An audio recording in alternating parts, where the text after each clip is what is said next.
One of the things that I like doing early mornings and late evening is my watering regimen. Right here we have some tomatillos, and this is definitely one of the plants that you need to be having in your summer garden. Tomatillos go anywhere from 85 to 95 degrees without a problem. They've been even known to grow in up to 100 degrees, and you can see we have them all over the plant. One of the things that you want to remember about growing tomatillos, you have to have more than two plants. They're not like tomatoes, which have perfect flowers, so you have to have two plants in order to get good cross-pollination. We have a couple of them here. There's a green one, and then there's one here. This husk will split, and then you'll have the tomatillo on the inside of there. But they'll get probably the size of a small tomato. Tomatillos on our list of things that you can grow in the month of July, and they will survive in this heat. We're gonna do a garden walkthrough. We're gonna do a watering. We're gonna do a harvest, as well as our succession planting. And these are the things that we're gonna be able to grow in the month of July. You still can plant these tomatillos. Now in this bed here, we have some of our Asian eggplants. The month of July is when you want to have these eggplants going because they love the heat. Anywhere from the low 90s up into the hundreds, you're going to have pretty much success when you're growing these eggplants. And of course, you got a staple in all the garden beds is our dark opal basil. When all the other tomatoes are giving out on you, the black cherry tomato is going to start coming in, and she's going to come in like she has something to prove. And you can see we have some fruit coming in already. And you can see the little hints of black. And she's an indeterminate. But again, the black cherry tomato is definitely something that you want to have. Now I'm going to show you some of my other tomatoes. The sun and that heat pretty much has destroyed them. But the black cherry tomatoes, that's what you want to be growing. Now if you look down here at the bottom, you're going to see some bok choy. Now the bok choy is one of the things that we put into the garden for pest protection as a catch crop. So the bok choy is a choice for a lot of the caterpillars. And what I'll do is I'll just come out and remove them. And they're getting just a hint of that afternoon sun. Our black cherry tomato, our Asian eggplants, as well as our staple in the garden, our dark opal basil.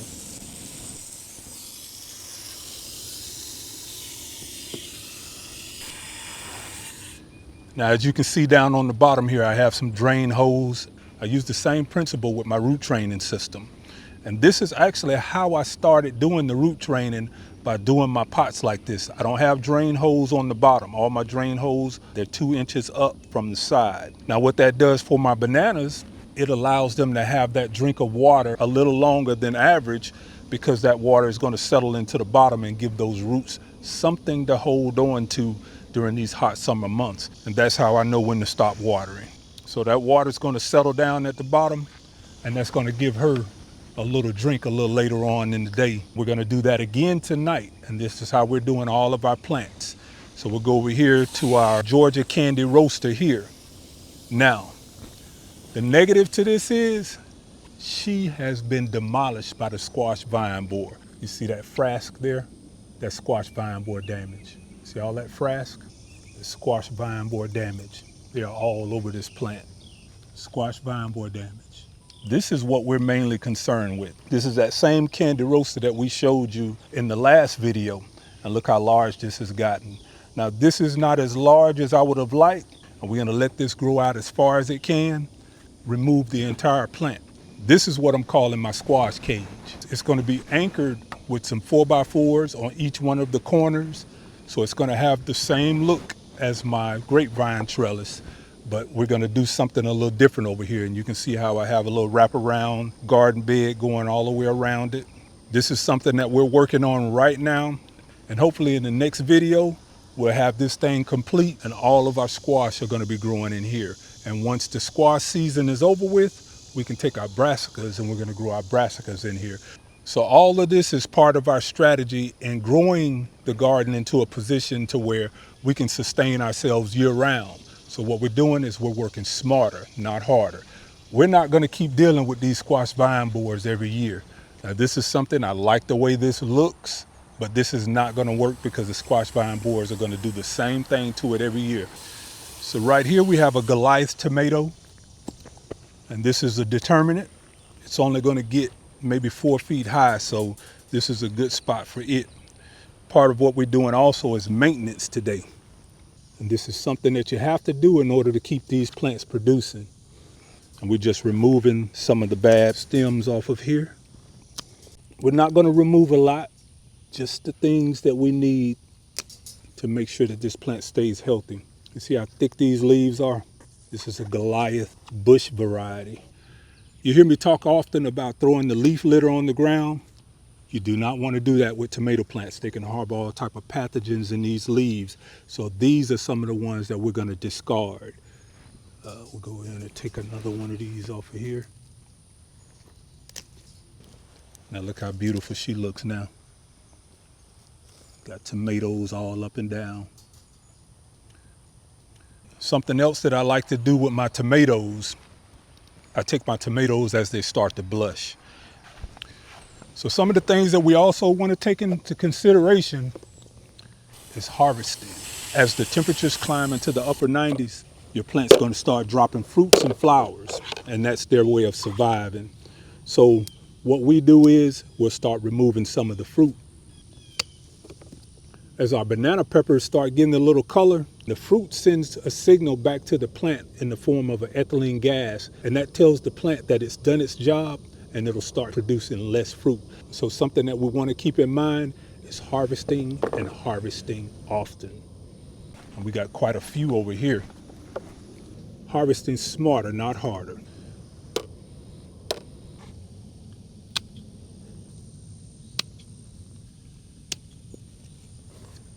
Isn't that beautiful? By harvesting these peppers, what we're doing is we're giving the plant a little relief. Now they can push that energy over to the other fruit and also form more flowers. These are some of the tips that I'm giving you that's going to help your garden survive throughout this summer heats. When those temperatures start hitting into those upper 90s, the more we harvest, the better these plants are going to be able to survive through this summer heat.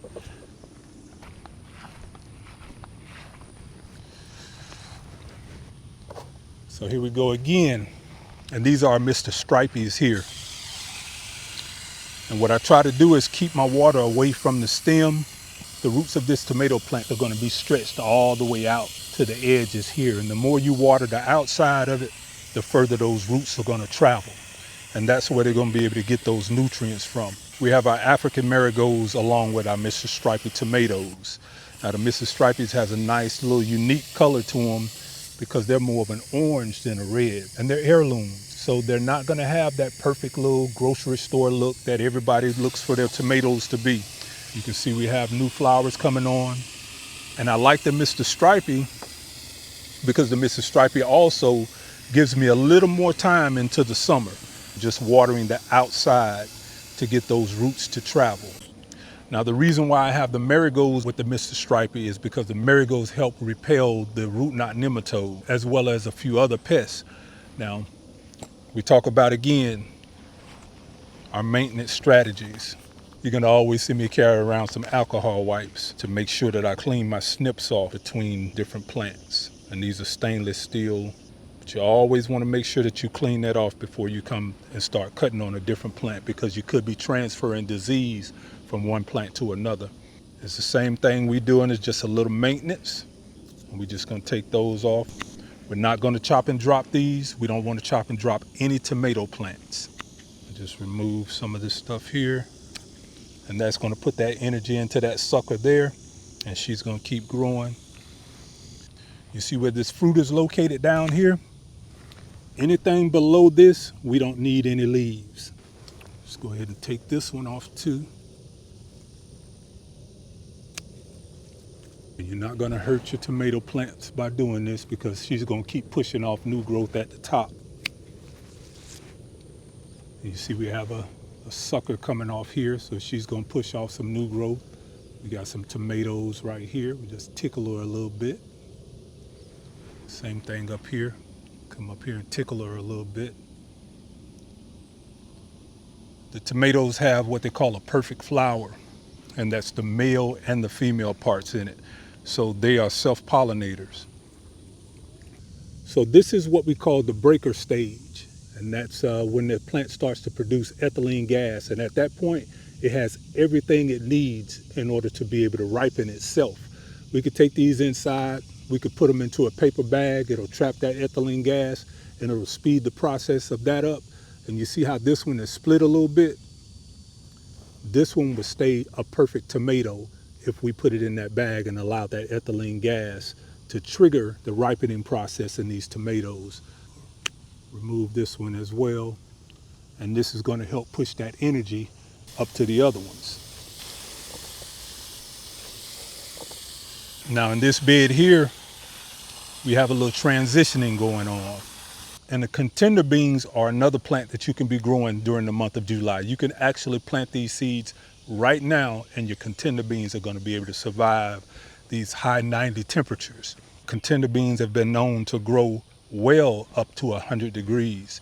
So we're going to come in and we're going to harvest some of our contender beans. I'm cleaning those snips again. It's going to be what we're going to do every time. Now if you look down here, you see we have another bean coming up. We've already started succession planting. There's another one that's coming up. This is part of our succession planting. As these plants start to mature, and we've already pruned them back, and you can see that we've mulched the bed with this. That's what all this is. Now you could take your finger and just pop it off. I call them knuckles. Let me show you what I'm talking about. You see those little knots right there? I call those knuckles. You can just basically take your fingernail, go down, pop it, and just drop it.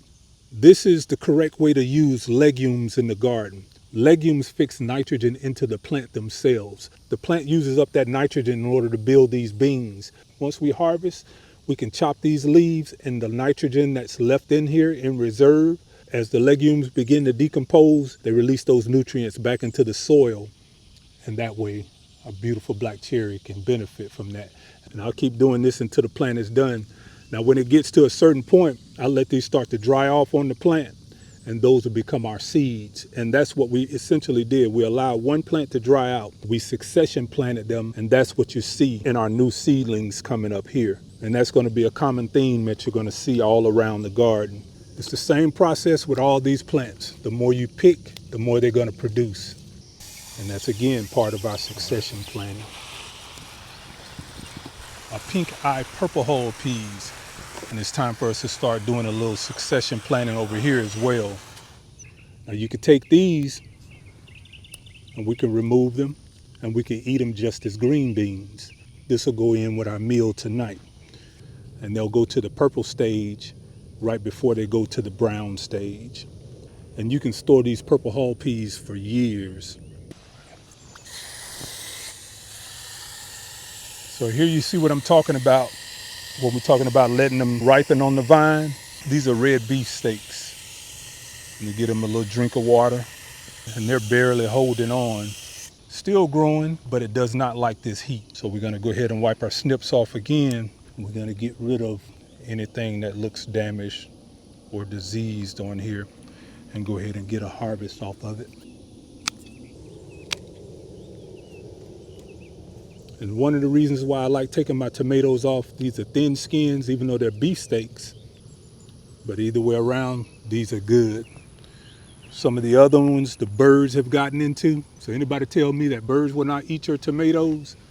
Yes, they will. And I have water set up around here for them, but they still will come in and eat your tomatoes. We're gonna take those and make seeds out of them. Take this off. This is blushing when it's about 50% ripe. It's got insects in it, so we're gonna go ahead and take that off. So the plant's struggling because of the heat, and that's fine because that's what's to be expected out of these big tomatoes, which is one of the reasons why I transitioned over to the cherry tomatoes during the heat of the summer. So we'll take these, they'll become seeds. And these are our Love Lies Bleeding Amaranth. And this is again my morning routine when I'm dealing with this summer heat. You don't want to baby them too much. Just make them work for whatever moisture is in that soil. Because that's what we want to do when this heat is here. We want to make those roots stretch. We want to make the plants work for it. Now with the Love Lies Bleeding Amaranths, these are what they call pseudo grains. I want to be able to make cereals with the grains as well as a chop and drop. These are nitrogen accumulators here. They have long tap roots and they put all that nitrogen into these leaves. And then at the end of the season, we'll come back and we'll run this through our mulcher, and then we'll use it as mulch. So what I'm going to be doing is, with our Love Lies Bleeding Amaranth, as well as our Mexican sunflower, I'm going to start replacing my cypress mulch with the Love Lies Bleeding Amaranth and our Mexican sunflowers. And that's going to become our mulch for all of our beds. And I have some larger Love Lies Bleeding Amaranth over in one of my dryer drums, and we'll be showing you those in a second. So that's Love Lies Bleeding Amaranth. That's something that you definitely don't want to be growing in the month of July. And you can see we just put those in. As a matter of fact, let me show you something else. These are our companions for our Love Lies Bleeding Amaranth.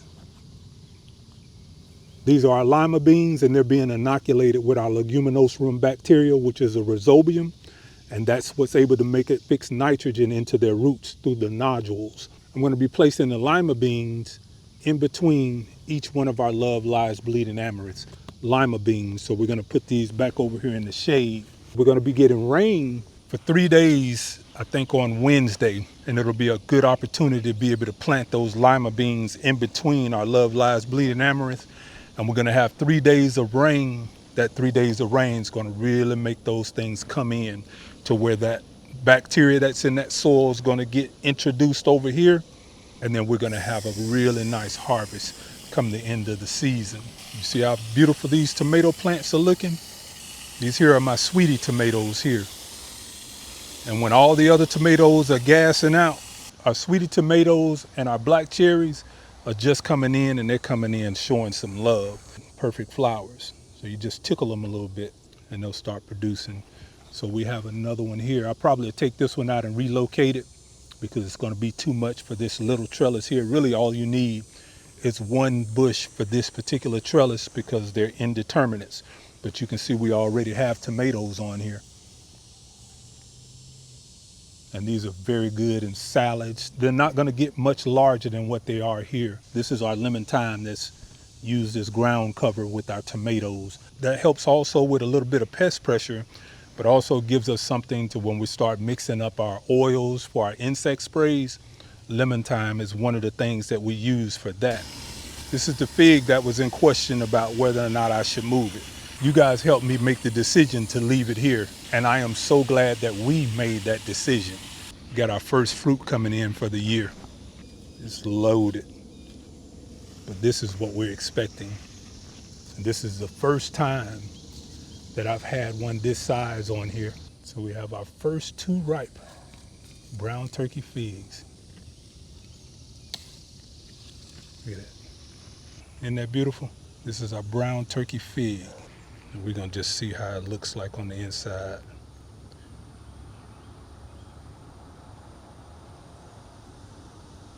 Oh yeah. Give it a little taste test.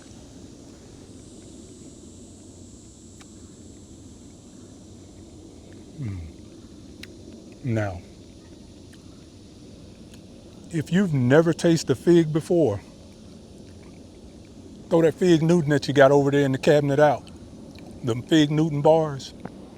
If you have never tasted a fig before, this is magic. I got to get a cameraman some of this. That is delicious. What's the product? That is super, super sweet.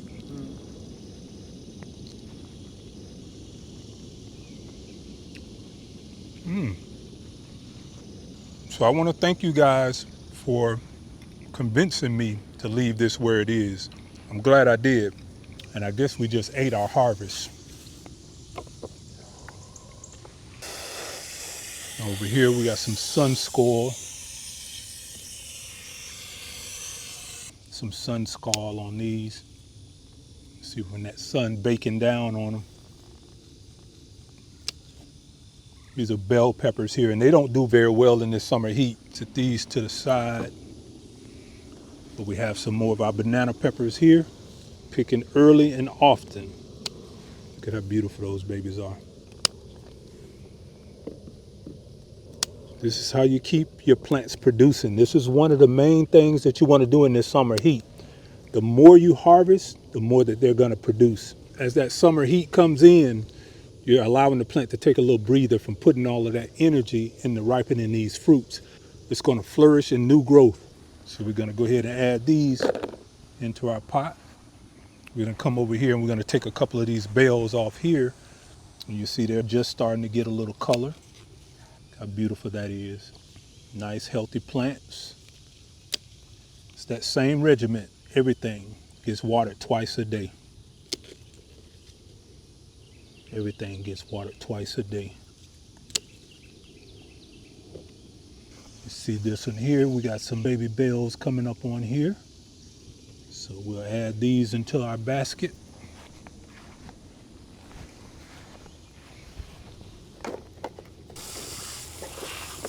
And again, the more you harvest,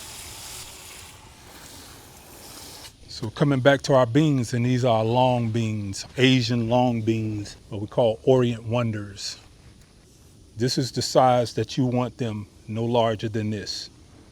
And then you want to pluck them off at the edges, because the reason why you want to do that is because it'll still produce flowers on those tips. Now remember, we're going to be having green beans tonight. So these can be eaten just like green beans. You just dice them up, put them in the pot with the rest of our green beans. Cut those off the vines. And you see me rubbing it down like this here because aphids love these. So what I'm doing is just brushing off any potential aphids if they are on the plant. It's one of the ways that I harvest them. You can eat them anywhere from this size all the way up to this size. When you start getting this size here, the pods are going to start to dry out. And how do you know if you got aphids? You're going to see the ants trailing all over. A parasitic wasp is eating the aphids. This year, we're not spraying any of the plants. We're trying to allow nature to come in and continue to do what it is that she's supposed to do. As long as you keep taking away from this plant and not allowing those pods to dry out, she's going to keep producing. But this is something that I do every day. I come out and I'm able to take in groceries every day.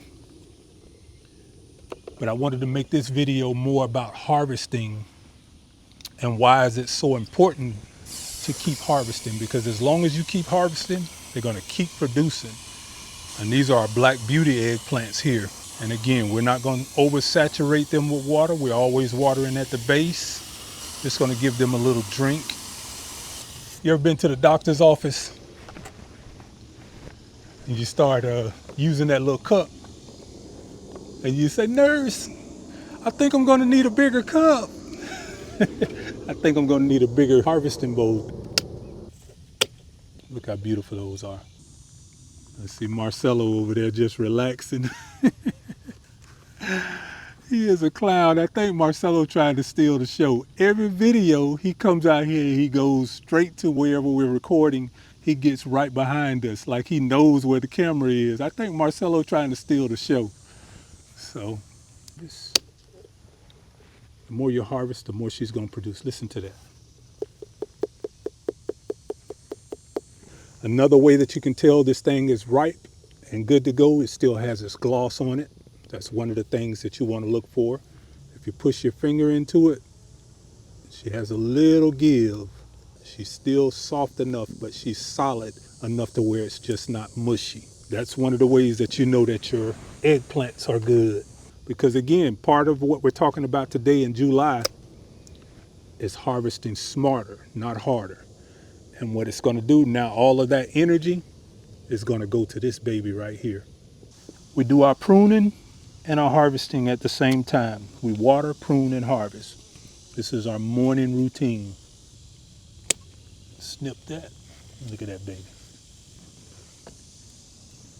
Beautiful. Again, that thump sounds like a basketball.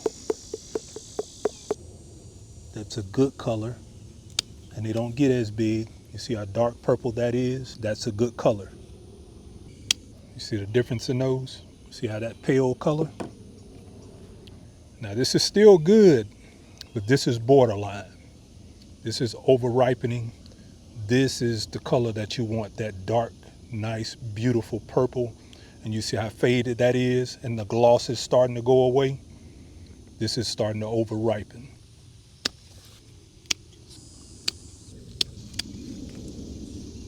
Yeah, that's all right. Harvesting smarter, not harder. These are borderline. This is about right where you want your okra to be. Okra is another good plant to be growing during the month of July. Okra loves the heat. So over here we got our straight 8 cucumbers. And we want to always water down at the base. 6 to 8 inches is where you want these. That's our straight 8 cucumbers.